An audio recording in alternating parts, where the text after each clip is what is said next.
10월 29일 눈부신 가을 하늘 아래서 우리가 잘 아는 이태원 참사가 일어났습니다. 희생자가 156명인데 그 중에 20대가 104명이었습니다. 바로 이 사건은 우리를 8년 전으로 우리 기억을 소환시키는데, 그때는 찬란한 봄 하늘 아래서 세월호 침몰 사고가 일어났고 299명이 희생됐는데 고등학생이 250명이었습니다. 바로 그 세대들이 8년이 지나 청년이 돼서 아주 비슷한 내용의 엄청난 참사를 경험하게 됐습니다. 이번 이 참변은 아주 좁은 골목길에서 길이 막히고 그 극심한 압박 때문에 숨을 쉬지 못해서 일어난 참변이었습니다. 그래서 어떤 시인은 그 길을 찾아가서 아픈 가슴으로 조화를 놓는 모습을 보고 이런 시를 썼습니다. 꽃잎 한 장도 무거울 것 같아서 차마 꽃조차도 미안하구나. 꽃잎 하나도 그들에게 눌리는 무게가 될까, 그런 마음이 느껴질 정도의 참 안타까운 심정을 표현하고 있지요. 정말 좁고 막힌 그 땅 위의 길에서 숨을 쉬지 못했던 그들의 그때의 고통을 생각만 해도 숨이 막히는 그런 심정이 아닐 수 없습니다. 8년 전 세월호는 안개 낀 바다를 향해 출항했다가 잘못된 바닷길에서 결국 길을 잃고 숨을 쉬지 못한 채 그 어린 학생들이 꽃처럼 다 떨어지고 말았습니다. 너무너무 비통하고 너무 안타까워서 정말 유족들에게, 특별히 청년 세대에게 위로가 있기를 정말 간절히 바라는 마음입니다.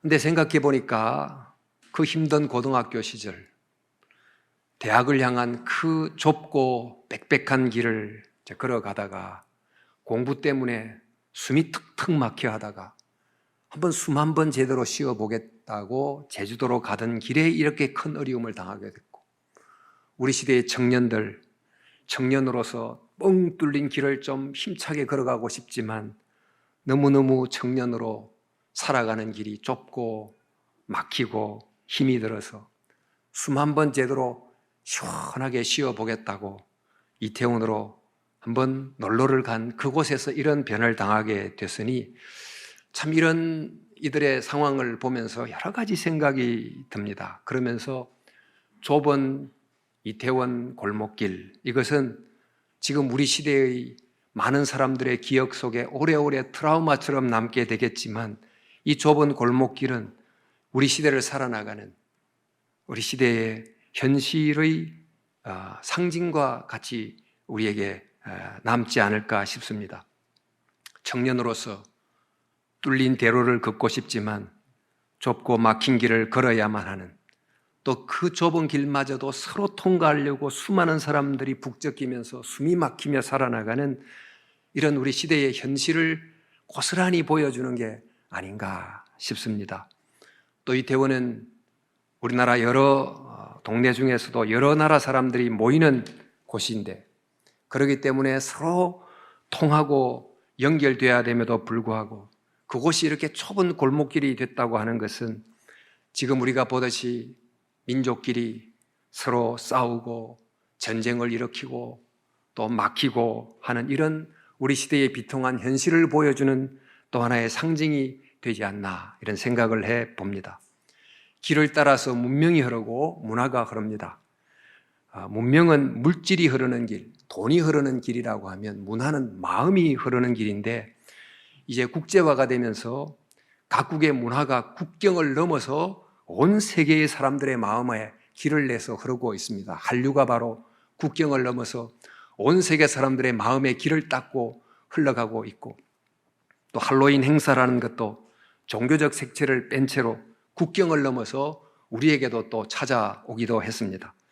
그런데 문명이 물질이 잘 흐르는 길이 되지 못하면 수많은 사람들이 경제적 압살을 당하게 될 것이고, 또 문화가 마음이 잘 흐르는 길이 되지 못하면 많은 이들이 숨이 답답해서 정신적 압살을 당하게 될 것입니다. 어떻게 하면 이 문명이 물질이 잘 흐르는 길이 되고 문화가 어떻게 마음이 잘 흐르는 길이 될 수 있을까? 어떻게 좁고 막힌 골목길이 넓고 뚫린 대로가 되며 어떻게 이 막힌 숨이 툭 트인 숨이 될 수 있을까? 제가 오늘 이 강단에 좀 낯선 겨울, 가을 경치 현수막을 이제 걸어놨습니다만 이 강단 뒤가 이렇게 벽이에요. 벽으로 보다가 이 현수막 하나를 걸어놓으면서 이 벽이 창으로 바뀌어서 가을을 보는 창문이 됐다, 그런 느낌이 있으시지요. 벽을 창으로 만들면 그 창을 열고 가을로 가는 길이 열리고 또 가을에 아주 맑은 공기를 숨 쉴 수 있게 되는 것처럼 어떻게 하면 정말 벽이 창이 되고 좁은 길이 넓은 길이 되고 닫힌 숨이 트인 숨이 될 수 있는가? 이런 세상이 정말 돼야 되는데 이를 위해서 우리는 뭘 해야 되고 교회는 뭘 해야 되고 가정은 뭘 어떻게 해야 되는가? 우리는 지금 다음 세대를 위해서 더 안전한 도시를 만들고 더 안전한 행정을 해야 된다 이렇게 말하지만 이런 외적 조치가 필요하긴 하지만 이런 외적 조치만이 전부는 결코 아닙니다. 우리는 정말 다음 세대에게 숨이 툭 트이는 그런 넓은 길을 주려고 하면 그저 길을 넓히고 안전장치를 만드는 것을 더 넘어서서 더 깊은 대안, 더 내적 대안이 필요한데 또 더 장기적이고 근본적인 대안이 필요한데 그게 바로 뭘까? 이런 더 깊은 대안을 찾으려고 하면 특별히 문화와 정신적인 것과 관련된 답을 찾으려고 하면 우리는 인간을 더 깊게 알아야 돼요. 우리 근대 이후로 사람들은 인간을 어떤 존재로 생각해 왔는가? 주로 이성적 존재로 생각해 왔습니다. 합리, 계산, 측정, 수치 이런 걸 따라서 움직이는 그런 존재라고 생각했고 바로 그런 것에 능한 이런 IQ가 좋은 사람들이 아주 탁월하고 우스운 존재라고 여겨왔습니다. 나는 생각한다고로 나는 존재한다. 익숙한 그 명제처럼 생각하는 게 곧 나다. 또 생각하는 대로 나는 살아갈 수 있다고 생각하고 여겼습니다만 그러나 시간이 지날수록 공부를 잘한다고 그 사람이 좋은 사람이 되는 건 아니다 하는 것을 점점 알게 되지 않았습니까? 그리고 사람은 합리, 계산 이런 걸 따라서 움직이는 존재만도 아니다. 오히려 느낌을 따르고 충동을 따르고 기분을 따르고 감정을 따라 움직이는 존재이라는 것을 발견하게 됩니다. 그래서 이성 이상으로 감성이라는 것이 굉장히 중요한 역할을 하게 된다는 것을 발견하게 됐는데 이미 오래된 영화입니다만은 메리 포핀스라든지 또 피터팬 같은 우리 아이들 영화를 바라보면 그 속에 그 아주 계산적인 그 은행원 법률가의 차가운 세계가 존재하고 또 아이들의 그 정말 놀고 놀이와 즐거움의 그런 꿈의 세계, 그런 감성의 세계가 대조가 되어 나타나고 있는데 지금은 이성의 시대와 감성의 시대에서 이렇게 시대가 이제 바뀌어가지고 이성과 감성의 평등에서 감성 주도의 세대로 이제 바뀌어가고 있는 것 같습니다. 그러다 보니까 나는 생각한다, 그게 나다 해서 나는 느낀다, 그게 곧 나다 이런 식으로의 엄청난 변화가 일어나고 있고 알듯이 IQ보다도 EQ가 더 소중한 상황으로 되고 있지 않습니까? 우리 이전에 산업화 시대는 주로 이성세대, 아주 합리적이고 계산하고 이런 것에 능한 사람들이 이런 문명의 기초를 만들어냈다면 지금은 이 문화세대들이 이 감성적 인간을 살려내고 지금 한류를 만들어내는 그런 시대로 우리가 진입하게 됐습니다. 그렇습니다. 우리는 생각하는 존재예요. 그런데 더 나아가 보니까 우리는 느끼는 존재죠. 근데 우리는 이 생각하는 존재고 느끼는 존재인 것을 알게 됐는데 인간을 더 하려고 하면 더 깊은 차원이 있다는 걸 발견해야 됩니다. 그게 바로 뭘까? 우리 성경에 보면 인간 창조의 모습이 이렇게 묘사가 되어 있는데 하나님이 흙을 빚어서 그 위에서 하나님의 호흡을 불어넣자 인간이 생명이 됐다 이렇게 표현이 되어 있습니다. 그러니까 생명은 살아있는 영이라는 뜻인데, 이 영이란 말이 원래 네페시라고 그래서 이 호흡, 바람, 영, 이게 같은 단어이거든요. 그러니까 직역을 하자면 이게 네페시 하야라는 뜻인데 숨쉬는 생명체라는 뜻이에요.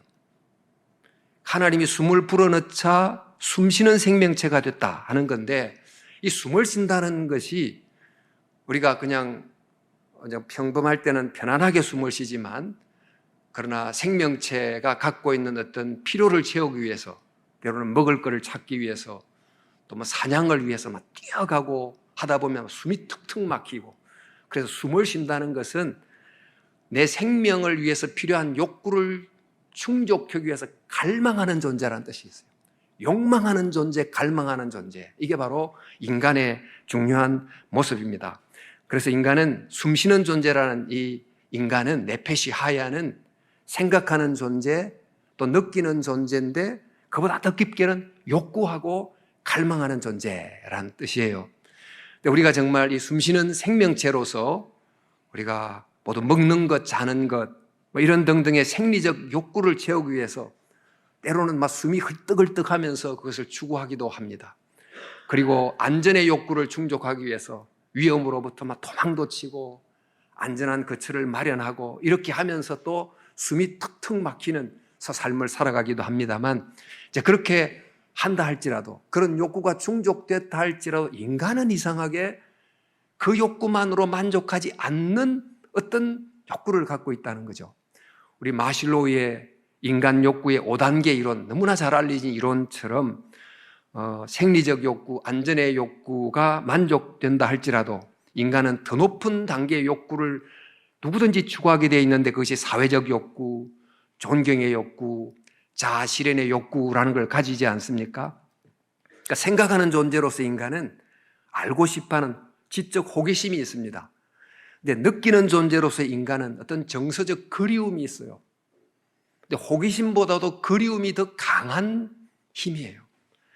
근데 이 호기심과 그리움을 넘어서 갈망하는 존재로서의 인간은 목마름이 있는 거예요. 굶주림이 있는 것입니다.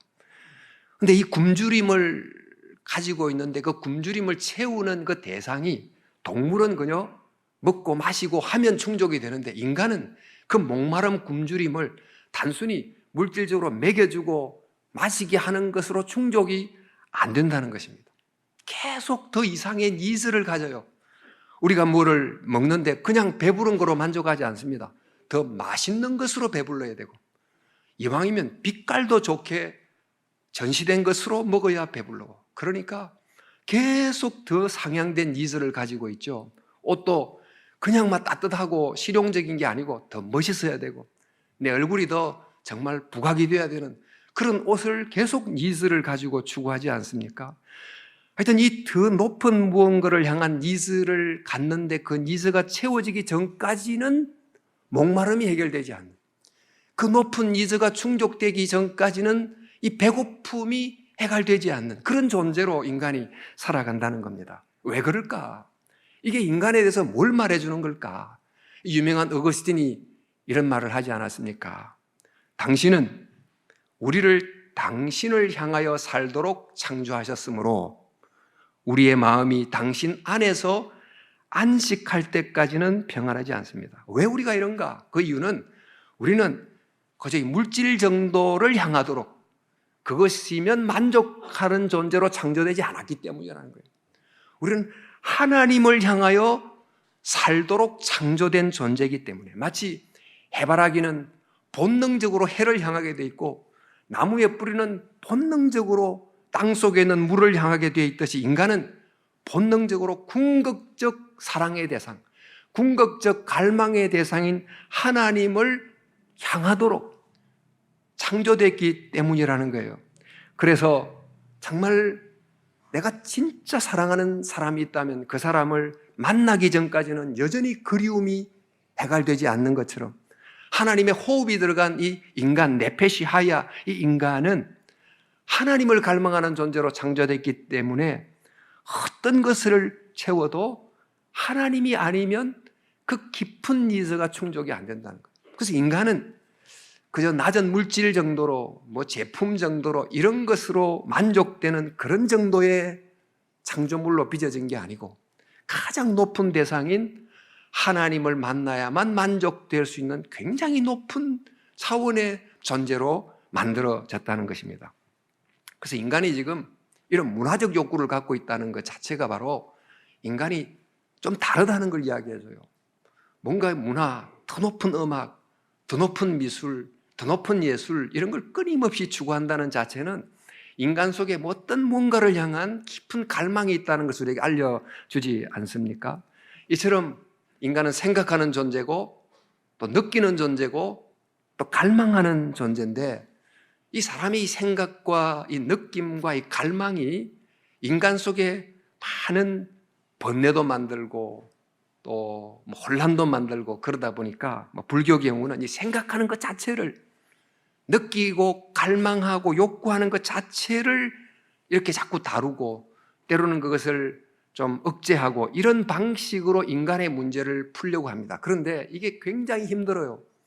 생각 자체를 정말 없앤다든지 또 욕구 자체를 이렇게 사라지게 한다든지 그 자체가 굉장히 힘듭니다. 왜냐하면 인간 자체는 생각할 수밖에 없고 느낄 수밖에 없고 갈망할 수밖에 없기 때문에 그래요. 그래서 기독교는 이 생각하고 느끼고 갈망하는 것 자체를 문제 삼지 않고 뭐가 문제냐? 그건 인간의 본질이고 생각하는 대상이 뭐냐? 느끼는 대상이 뭐냐? 갈망의 대상이 뭐냐? 그걸 이제 문제 삼는 거죠. 무엇을 생각하느냐? 무엇을 느끼느냐? 무엇을 당신의 정말 갈망의 궁극적 대상으로 삼느냐? 그게 중요하다는 거예요. 그래서 인간에게 일어난 깊은 문제는 뭡니까? 문제는 생각한다는 것 자체나 갈망한다는 자체가 문제가 아니고 그 갈망과 생각의 대상 자체가 잘못된 게 문제라는 거예요. 그래서 우리 창세기 3장의 타락 사건도 한번 살펴보세요. 뭐가 타락입니까? 뭐가 죄입니까? 인간은 원래 하나님을 사랑하도록 갈망하도록 창조가 됐는데 그 사랑과 갈망의 대상이 바뀌어요. 궁극적 대상이 바뀝니다. 어떻게 바뀝니까? 하나님에게서 자기 자신으로 바뀌어버려요.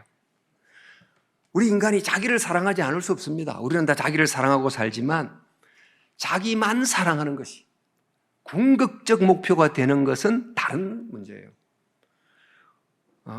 우리가 가정에서 자기만을 사랑하는 게 목적이 된 사람이 가정에 있다면 가정이 화평하겠습니까? 사회에서 그런 사람이 있으면 사회가 좋게 되겠습니까?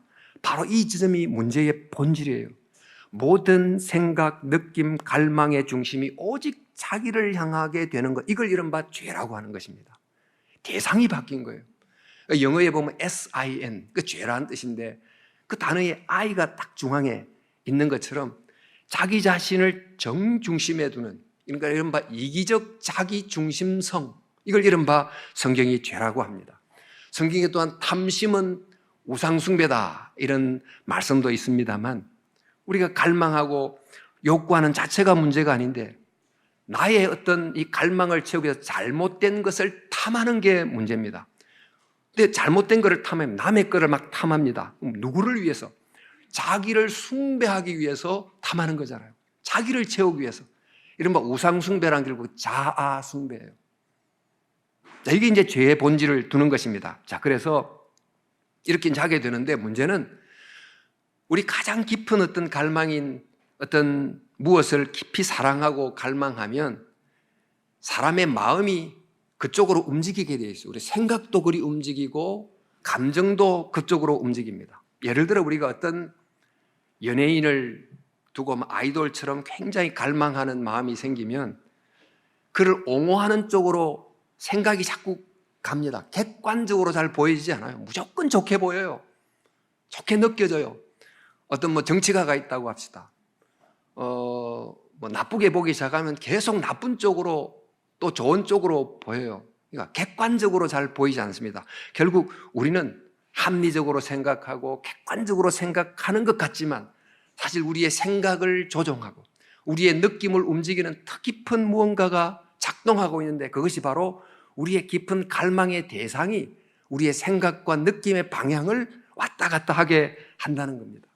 그래서 우리가 갈망하는 대상이 정말 선하고 좋은 것이라고 하면 우리의 생각도 감정도 바르게 되고, 그렇지 않으면 달라지게 돼요.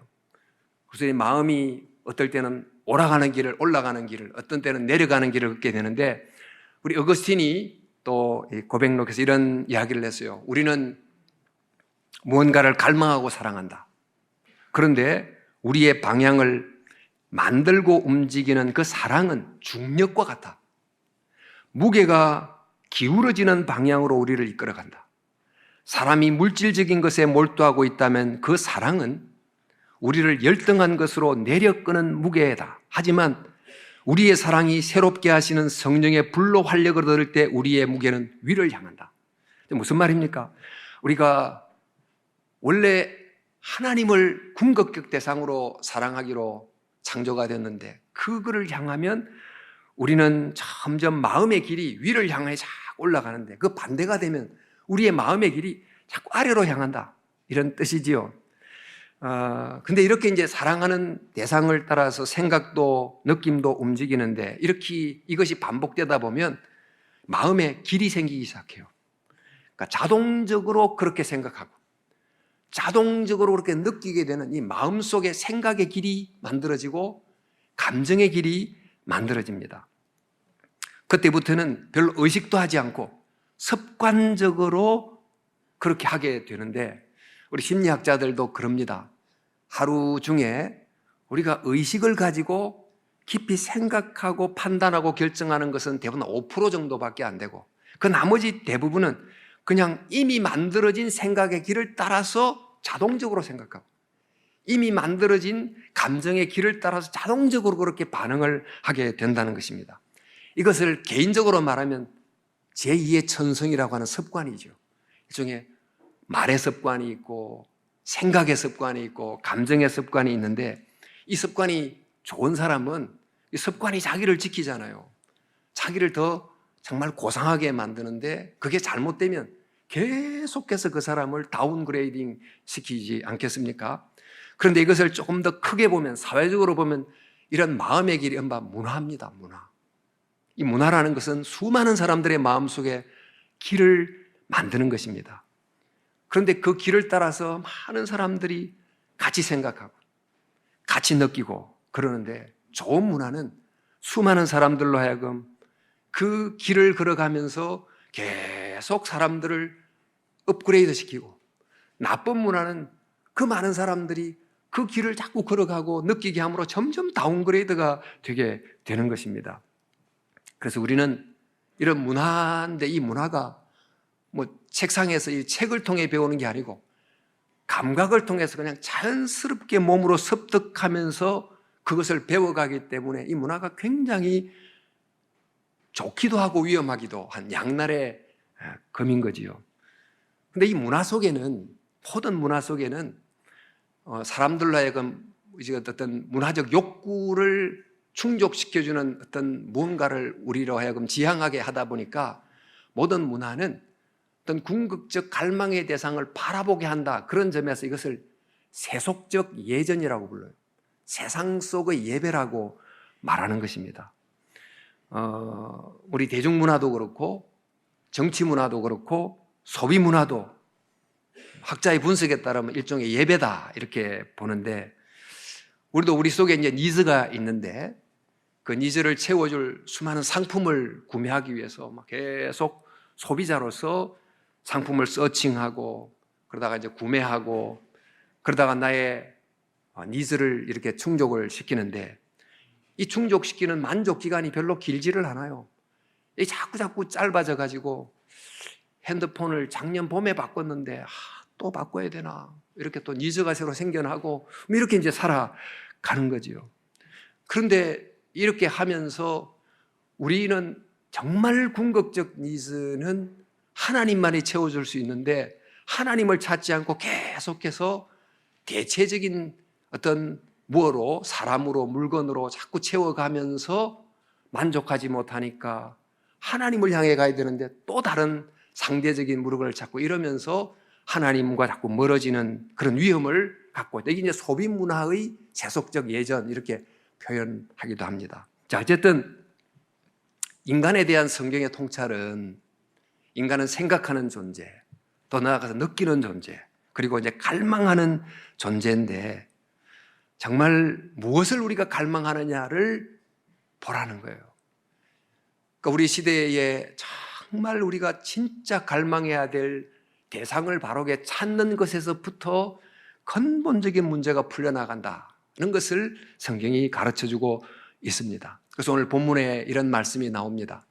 주께 힘을 얻고 그 마음에 시온의 대로가 있는 자는 복이 있나이다.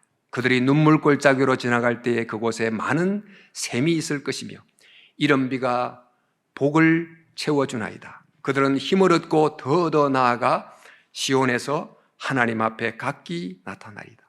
이 마음에 시온의 대로가 있는 자가 복이 있다.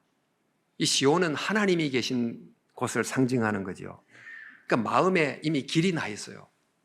그러니까 생각의 길, 또 정서가 흐르는 길이 나와 있는데 그 길이, 그러니까 자연스럽게 하나님을 향하는 마음의 길이 닦여진 사람은 복이 있다는 거예요. 그것은 우리 마음의 깊은 갈망을 하나님을 통해서 찾아내는 그런 사람은 마음속에 그런 시온의 대로를 만들고 살아나가는 사람입니다. 근데 이렇게 우리가 그 하나님을 향하는 그런 그 하나님을 향하는 마음과 실천이 바로 이른바 이제 예배입니다. 예배. 그러니까 예배라는 것은 하나님을 우리의 최종 사랑의 대상으로 끊임없이 바라보고 또 그분으로 우리를 채우고 하는 꾸준한 연습이고, 이렇게 하면서 우리의 마음에 하나님이 우리에게 다가오고 우리가 하나님께로 가는 마음속의 길을 계속 닦고 다듬고 넓히고 하는 과정이라는 거예요. 근데 이런 대로가 정말 마음에 있는 사람, 그 사람은 복이 있다 하는 것입니다. 여러분,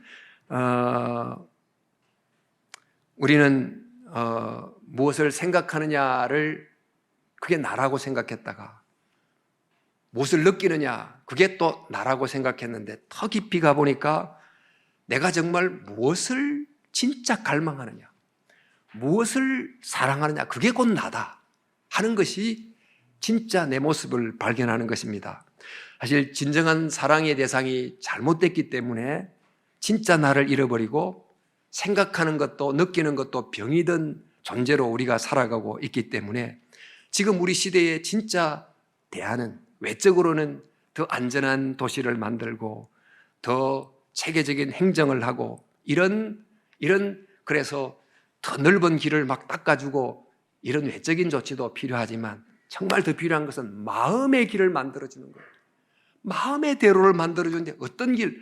하나님을 향하는 마음의 시온의 대로를 만들어주는 길.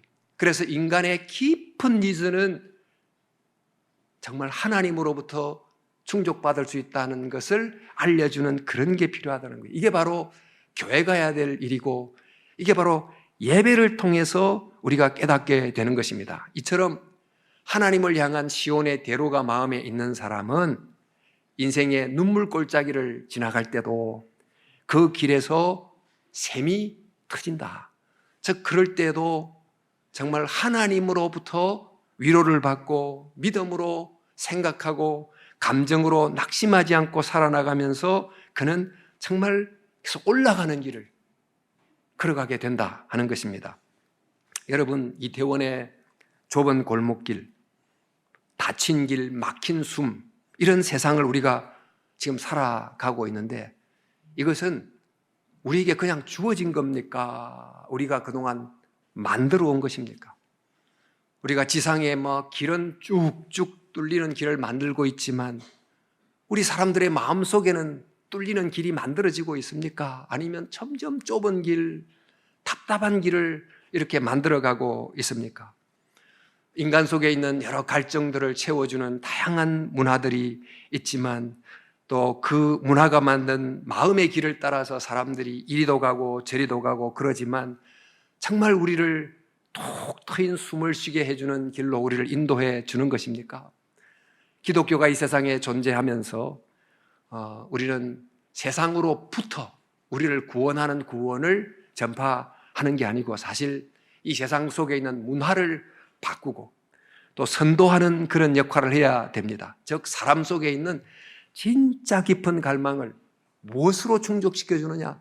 그것은 우리를 사랑하사 자기 아들을 독생자로 주신 그 하나님으로 진정으로 채워줄 수 있음을 알려주는 게 바로 기독교이지요. 그런 문화를 우리에게 알려주라고 우리에게 주어진 이 문화적 사명을 우리가 갖고 있습니다만 지금 우리가 사는 세상에는 그러니까 우리 이 기독교적 이 문화적 사명으로 세상을 변화시키는 그런 일을 하기에는 너무너무 세상의 흐름이 거대해졌기 때문에 이럴 때는 우리가 어떻게 해야 되느냐? 이럴 때는 지금은 교회 안에 있는 자녀라도 먼저 좀 지켜내는 그들의 마음속에서부터라도 마음의 시온의 대로를 닦아주는 그런 일을 최선을 다해 해야 된다는 것입니다. 사실 요즘은 너무 세상 외부의 힘이 강력해져서 기독교인이 된다는 자체를 왕따가 되는 것처럼 여기는 사회가 되기도 했어요. 근데 왕따란 말이 왕은 따로 논다, 뭐 준말이라고 하는데 사실 여러 문화가 있지만 하나님의 자녀가 된 왕이 살아가는 더 고급진 문화, 정말 왕의 문화를 아이들에게 경험하게 해주고 이 세상의 여러 문화에 압사당하지 않고 오히려 이 문화의 어렵으로부터 자기를 지켜낼 뿐만 아니고 이 왕의 문화를 통해서 더 밝고 더 환하고 더 활기찬 사람이 되는 걸 보여주는 것, 이것이 우리가 해야 될 사명이 아닌가 합니다. 학교는 뭐 여러 지식을 가르쳐 주지만 삶의 방향을 세우는 궁극적 좌표를 절대로 알려주지 않습니다. 자, 그러다 보니까 뭐 국영수 열심히 해서 지식은 배우지만 진짜 행복할 수 있는 길은 배우지 못하잖아요. 근데 우리가 교회는 바로 궁극적 좌표를 향해서 나아갈 수 있도록 가르침으로 그 어떤 곳에 있든지 정말 복되고 행복한 사람이 되도록 마음의 시온의 대로를 만드는 사람으로 만들어야 되는 줄로 믿습니다. 코로나 3년이 지나면서 지금 다음 세대 속에 어떤 길이 그동안 만들어졌을까?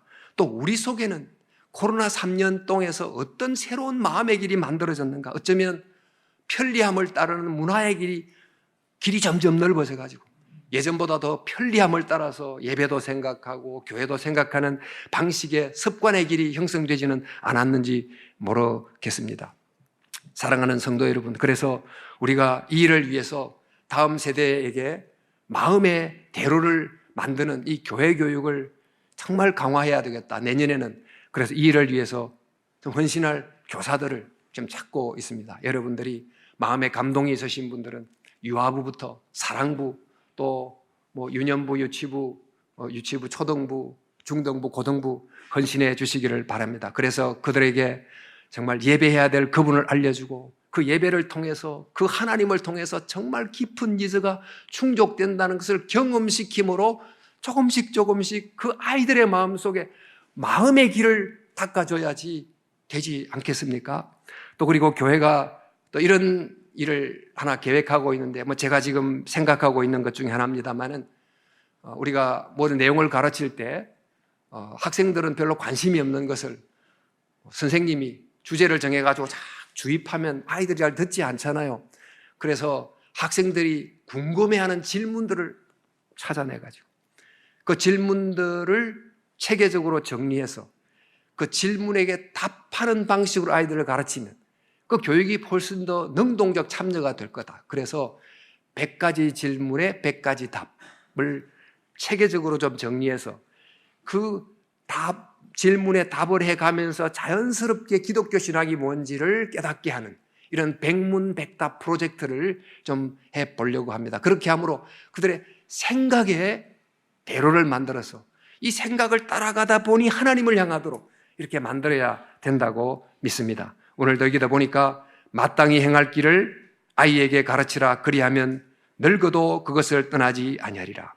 지금 이 세상은 여러 가지 문화로, 축제로, 거기에다가 상업적 의도가 가미돼서 엄청난 영향을 미치면서 그것이 우리의 마음속에, 자녀들의 마음속에 마음의 길을 막 만들고 있을 때 우리는 정말 하나님을 향한 시온의 대로를 그들에게 만들므로 길을 걸어갈 때 뻥 뚫린 길을, 툭 트이는 숨을 쉴 수 있는 바로 그런 미래를 우리 다음 세대에게 선물로 주기 위하여 교회가 더욱 힘써야 될 줄로 믿습니다. 이를 위해서 교회 교육이 힘쓰고, 부모님은 가정에서 힘쓰고, 또 교사가 힘쓰고, 이래서 정말 이런 시대 속에서 정말 교회가 사명을 잘 감당할 수 있도록 함께 기도하시고 협력해 주시기를 진심으로 바랍니다.